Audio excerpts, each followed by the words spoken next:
I just stood on that cliff edge and I just launched up into the cloud. All of a sudden, it just went like this, like 100 million views. Hey, how long are you holding your breath? Like, what's your record of holding your breath? My record's about 6.5 minutes.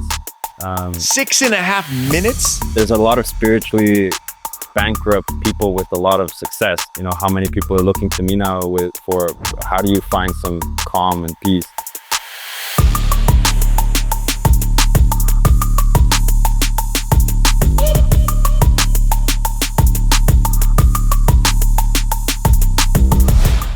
All right, Tavi, man, great to have you on here. So, yeah, I mean, you just finished a modeling shoot yesterday. No biggie, just what you do, right? Just like an average Tuesday afternoon, just you modeling. So let me get this straight. All right. I've had people on the show for years and I've been like, yeah, they're the most interesting person in the world. Like Dos Equis' most interesting person in the world commercials that used to be. Yeah. You might take the cake on that, my man. Let me just go through the list and you add in anything that I forget, all right? A real life Aquaman, stuntman in Aquaman. You have freediving records, bodybuilder, stuntman, model, writing scripts, creating for Cirque du Soleil. Did I forget anything?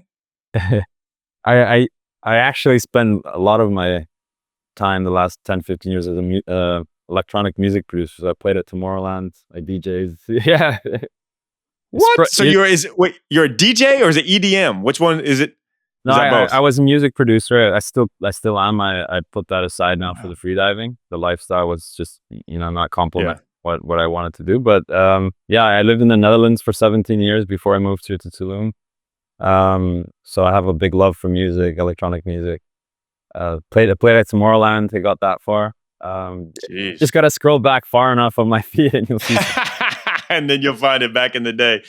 Yeah. Man, that's crazy. So, like people have these times in life, right? Like it's these moments that they can go back to and like, that was the moment that changed it. Like for me, it was coaching in the NBA and I got that contract to coach in the NBA and players. And you've got this moment that is one of the most viral moments in probably the like hands down coolest video I've ever seen. It's been viewed over 1 billion times. Like, can you talk us through that video, that moment, and kind of just like the juncture of, hey, this is the apex that changed everything? Yeah. So I was competing in bodybuilding shows. I decided I wanted to have a run at the Mr. Olympia. Up until about 2020, 21. Before that, I was always focused on just health and sharing knowledge. I think I was probably one of the first male fitness models. I was on Facebook in 2010, 11. So I think I was one of the first fitness influencers, maybe in the first 5. Wow. And I just, I felt like the fitness community had become a little bit toxic, especially with social media. It was going in a direction where I didn't even want to be associated with it, which was tough because that's, how I built my communities, sharing fitness content.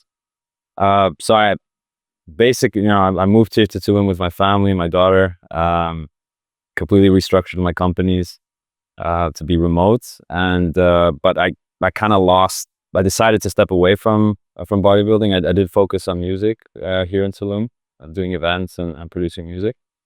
But I still, missed kind of that athletic goal, having some kind of athletic goal.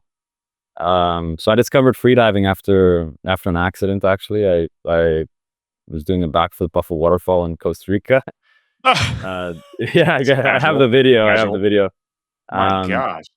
So I wasn't able to walk for 7-8 months, combined with deciding, not to continue down the bodybuilding road because it was too toxic, unhealthy, not aligned with what I, really want to share with people and what I've always shared with people. But yeah, I was a little bit lost. Couldn't walk, started swimming. I wasn't a swimmer. I wasn't aquatic in any way. But that was the only way I could do cardio without putting stress on my broken foot. And here in Tulum, there's these cenotes that are they're so beautiful. And when you're there, it's, you can lose yourself in nature completely. And I met some of the people in the freediving community. and they were just everything that I missed from the, fitness and bodybuilding community. They were really supportive of each other. Some of them were competitive, doing depth world records. And I thought, this looks amazing. I want to try it. And I fell in love with it. Started creating content with it. It did terribly in the beginning. People were like, what are you doing in the water? Like, the water's quite cold most of the time. So I was always wearing a wetsuit. I wasn't really, swimming in my swim trunks or something like that. So the videos weren't actually doing good at all. But I loved it so much that I just kept sharing about it. And then one day I was with my mentor, and there's this, this massive hole where we train, where we dive deeper than 70, 80 meters. And it's just got this like, this look where there's like 10, 15 meters of cloud, and then there's about 40 meters of just clear water. And then there's just this abyss, and it looks like a mountain. And we were playing around shooting content there at the end of a training session, and I thought, let me pull the shirt off and let's make a video and kind of bring my fitness and bodybuilding community back into the picture a little bit, remind them that I'm still in shape. So this must have been one of the first actual underwater videos after training 3-4 months that I pulled my shirt off. So I just stood on like the edge of the mountain. When you see the video in the first 3-4 seconds, you don't even know that I'm underwater.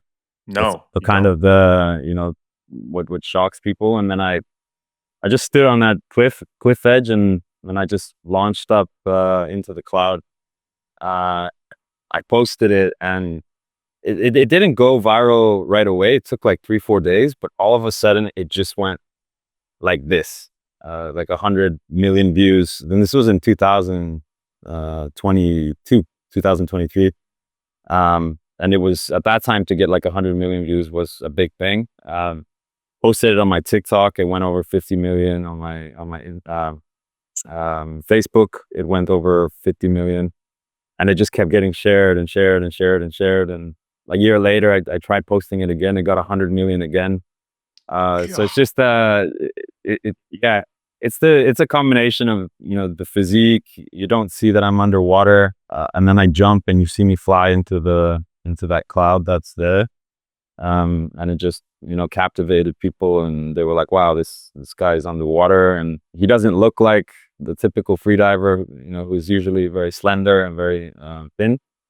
And yeah, everything just went from there. As soon as that happened, I was like, wow, okay, this could be a platform or a type of content where I can, get the attention and share, the right type of messaging. Things that I enjoy to share, just, peaceful insights on the body, on the mind. Because it is for me, it's the last quiet place on earth. Like when you're freediving, it's the most powerful meditation. Because if you don't meditate, you die. Yeah, you really do. Yeah, man. I mean, just like I've watched the freediving documentaries, and it literally is. Every time you go down there, you're potentially risking your life. I want to come back to that, because I know that's like, that's something you're really focused on right now. But even back to the virality of it's an interesting thing, right? Like, you didn't set out of trying to manufacture these 100 million, billion views over all platforms. You did something that you loved, you're passionate about. You brought in your old skill sets that you had, and you're just like, hey, let's just do this. I think that's where the greatest things come from, when it's not regurgitated of what everybody else is doing, but it's novel and true to you. And that speaks to it. Like, I feel like a lot of people will get caught up in like, hey, I need to create viral, but it doesn't happen that way. So after that fact, like after when you saw this, like you're like, oh my gosh, it's taken off. Like, what changes in the life of someone who's not, I'm going to use this in the roughest term of like Insta famous or TikTok famous, to now being like one of the most viewed videos there is. Like what changes are people calling, or like, how's that look? I think Deals. yeah, in that moment, no. There wasn't enough consistency in the content I was creating to draw in any kind of deals or brand sponsorships. I actually decided around that time that I was going to stop working with brands, supplement brands. I wanted to focus more on creating content that was valuable to my followers fully. So no ads. Almost, I think for 2.5 years, I posted almost nothing paid or sponsored or anything like that. It was tough. Like I took a massive step backwards in terms of financials, but I was feeling so excited and fulfilled about this this type of content because it captures your attention. Of course, it's impressive, but then it allows me to send messages that I want to send, about being present. And, I say it all the time. I don't think I'm talented. I think my superpower is when I find something new that I like and I suck at it, I enjoy this process of sucking at it and like getting better at it. So I'm a great student. And I think that's pulled me from music to bodybuilding to I did my aerospace engineering degree. So I love to learn. Oh, hold on. You just glossed over that one. I missed that one. Aerospace engineering degree? Yeah, I have my degree in Technical University of Delft for aerospace. Oh my gosh, man. But it really all comes down to like when I find something I'm really interested in, I think I just have a lot of courage to suck at things I like to do.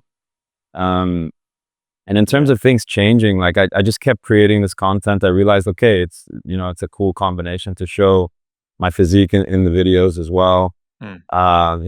Show people the beauty that I'm seeing that they will probably, never think exists. A lot of people think my content's AI. None of it is AI. I think people would think that. The first time I saw it, I was like, this can't be real. But I think that's like the cool thing is you're pushing the boundaries. That pretty much is what freediving is, right? I mean, so when you start off in freediving, you're not even a swimmer, you're saying. And we got a full circle on being an Aquaman, the stuntman in Aquaman, like literally the real life Aquaman.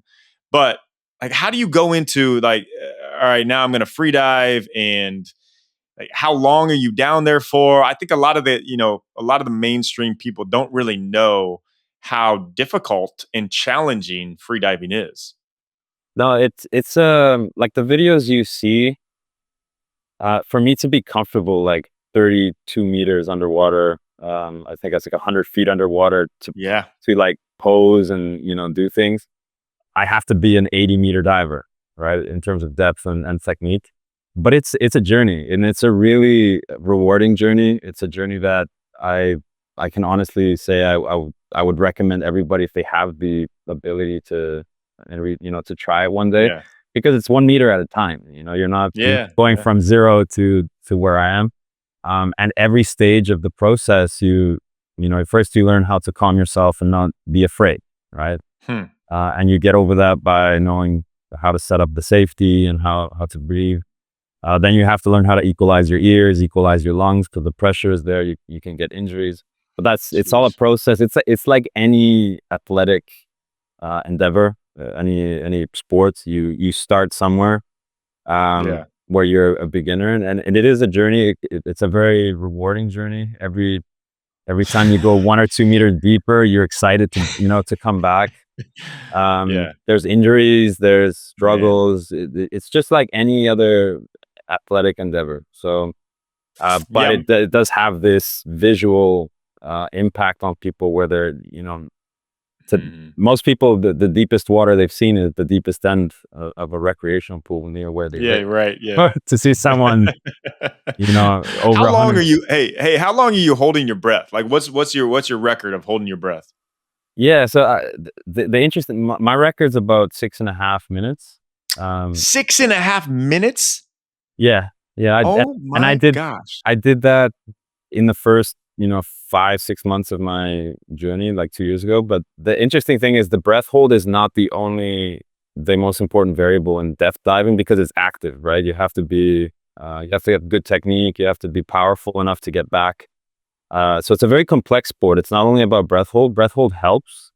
But for example, if you don't have the right technique or enough anaerobic power to get yourself back up, the lactic acid is going to catch up to your ability to hold your breath. So No, I've got, some of my training partners and, my brothers from the freediving community that some of them are up to 10 minutes. So it is, 10, oh my gosh, man. I mean, yeah, yeah. that's just yeah, that is, I think that's, pushing past the limits of what most people think is possible. And I think you're doing that in a lot of things, right? Like most people will say, "Hey, well, I can't do this or I can't do that." You've conquered about 8 or 9 different high level things that people only dream of doing. Is there something about you and like how you were raised or how you grew up that you're just like, no challenge is too big and I'm just going to take it head on. I think, the first thing is that perhaps it came from my parents or from my community, because I grew up in Canada, born in Mexico, most of Canada. So I had a really great upbringing in terms of good people around me. Love Uh, Canada. Yeah. and I think I just, like I mentioned before, I think I just really learned how to be a good learner.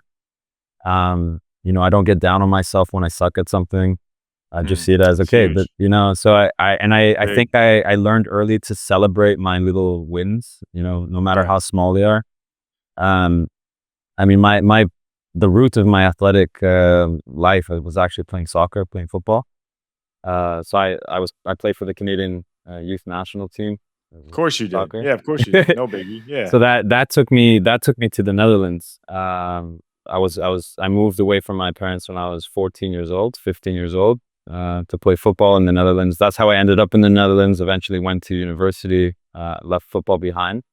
Um, so I think I've always celebrated my progress, no matter how tiny it was. Yeah. I learned very early to be consistent. And because I've had these experiences now where it's like, okay, I'm terrible at this thing, but I love to do it. I gotta, do my job or I gotta do my work, but any free time I have, I'm dedicating to progressing in this passion that I have. So I made a lot of sacrifices. I didn't have a lot of, friends or go out to events or things like that. I was very focused. So I think that's, Yeah. in the messaging I want to send out as Makes well to, sense. to everyone that's, stuck somewhere. Find Yep. something new, try something new, then find out that you love it. It's okay that you're terrible at it. Find that Yeah. discipline, that ability to build a routine around it. Um, Yeah. But I love that it doesn't, it doesn't define you either, too, right? Like a oh lot of no, people, if they find their thing, like, yeah, you keep transforming. It's not like, hey, you're not successful at something and you're trying to find something new. You conquer something. You're like, what's the next mountaintop? Let's go. yeah. Well, I mean, that's also just part of my love of life. There's so many Yeah. things that I Can just want tell. to try. And I think I have this ability to look at, okay, this is where I am now. These are the resources I have, whether there's abundance or lack of whatever I need to try that new thing. And I try to slowly, form my routine around where I want to be or what I want to experience. And like I said, my social platform's a highlight reel for sure. I share some of the Everybody's struggles I've is. had, right? Yeah. Um, Yeah. but I think my biggest outlook or message for people is really to just try new things when you feel stuck. It's Um, good. find that new passion and then It's good. just go for it and celebrate every tiny little insignificant, Mm. maybe the perspective of other people's progress. It's Um, really good, Tavi. That's really good, man. Hey, let's rewind a little bit too, and like conquering different things. And a lot of people in this community, their high performance mindset, physical aspects too. You obviously conquered bodybuilding, as you can see very clearly, but also in going for Mr. Olympia.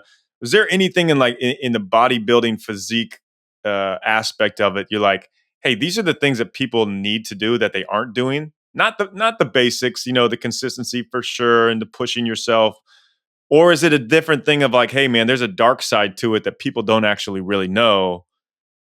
Like what is your experience in that aspect? well, but my experience, like when I went into it, I went into it with a certain perception of what the experience would be like to, compete and make it to the Mr. Olympia.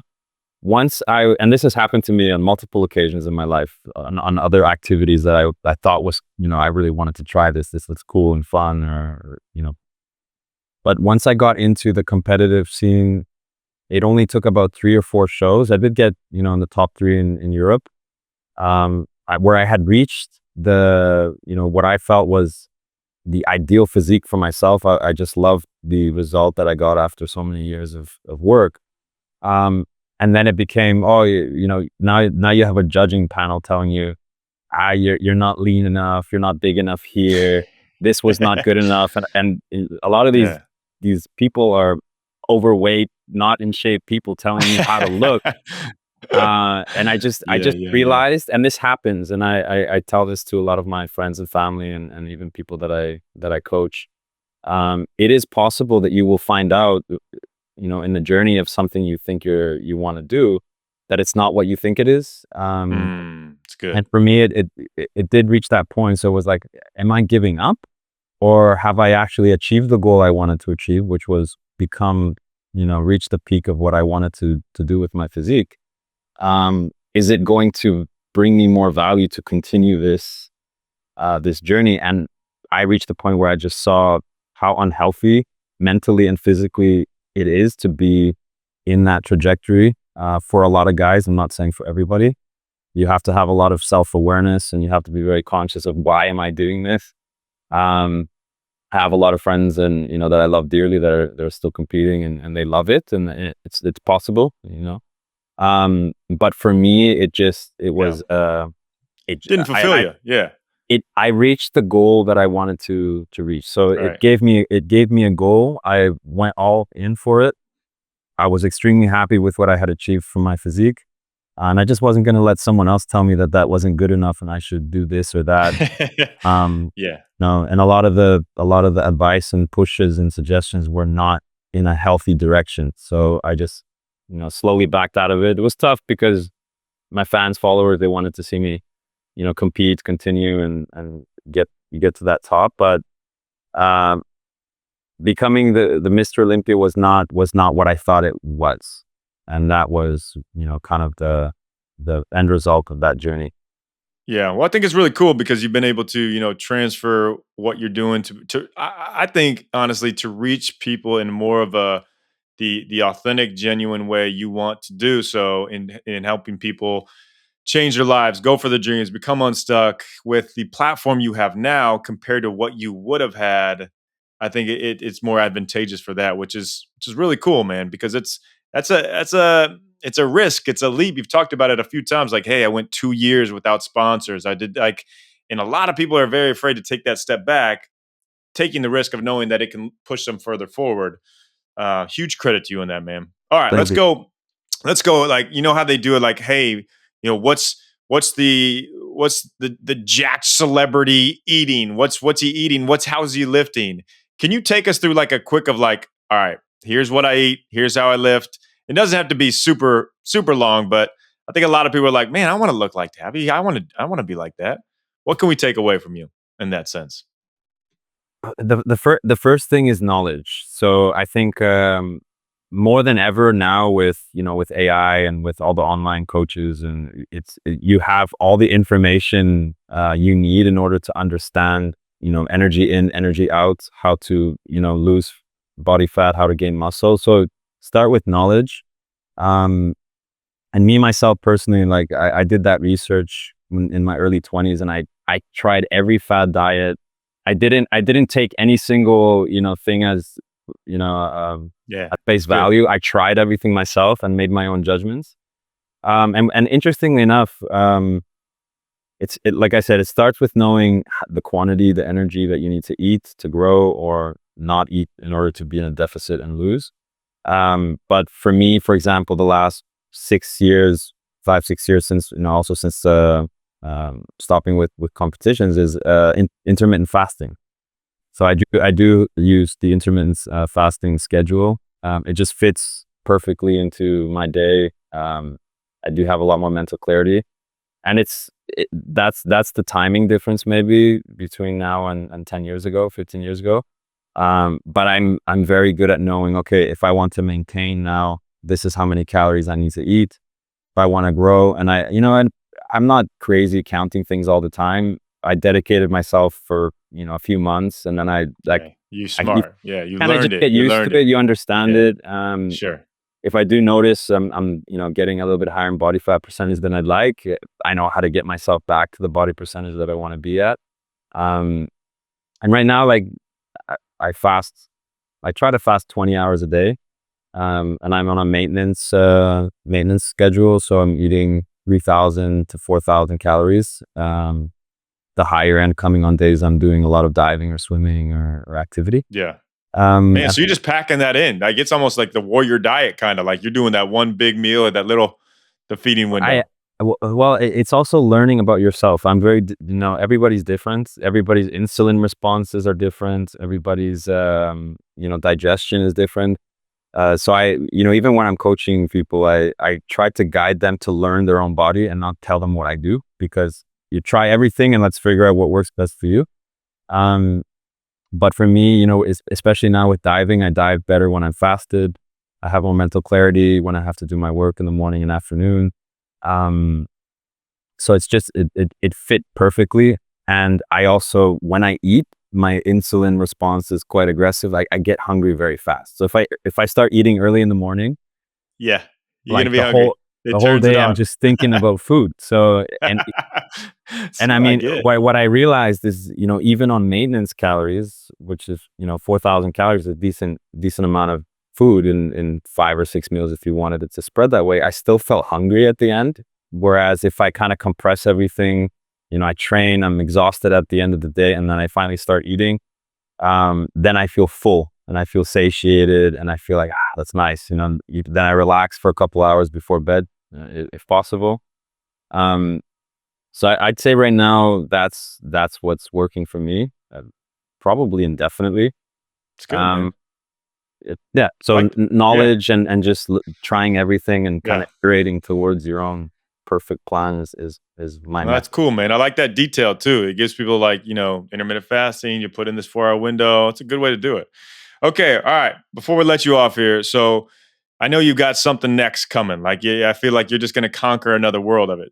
Before we get to that point, like, have you thought about, like, cause you kind of look like Jason Samoa, right? Like, I mean, you probably get that Gosh. as your doppelganger Yeah. and being the stunt man for that. Like, is that something you want to pursue more? I could totally see you being a Marvel superhero actor.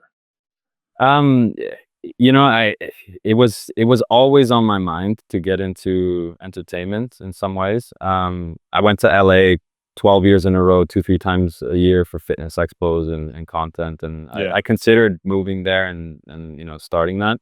I just couldn't, my soul didn't feel good there. I had no, to everyone's Yeah. different. So Understood. it's always been kind of a goal that I wasn't sure what I would need to do in order to get into that world without having to move there and, completely change my life for that specific goal.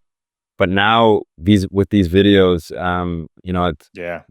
that's how I got, pulled to Warner Brothers. And now I'm seeing the progress of AI in society, and I'm seeing, how many people are looking to me now for how do you find some calm and peace. And, there's a lot of spiritually bankrupt people with a lot of success, if that makes any, It's well said, man. It's really well said. morally bankrupt, spiritually bankrupt people. Yep. And they're starting to look for, okay, it seems I've gone in the wrong direction with my life. And I'll be the first one to tell them that I took multiple steps back multiple times in finance and things I'm doing, but now, I'm doing something I love very much.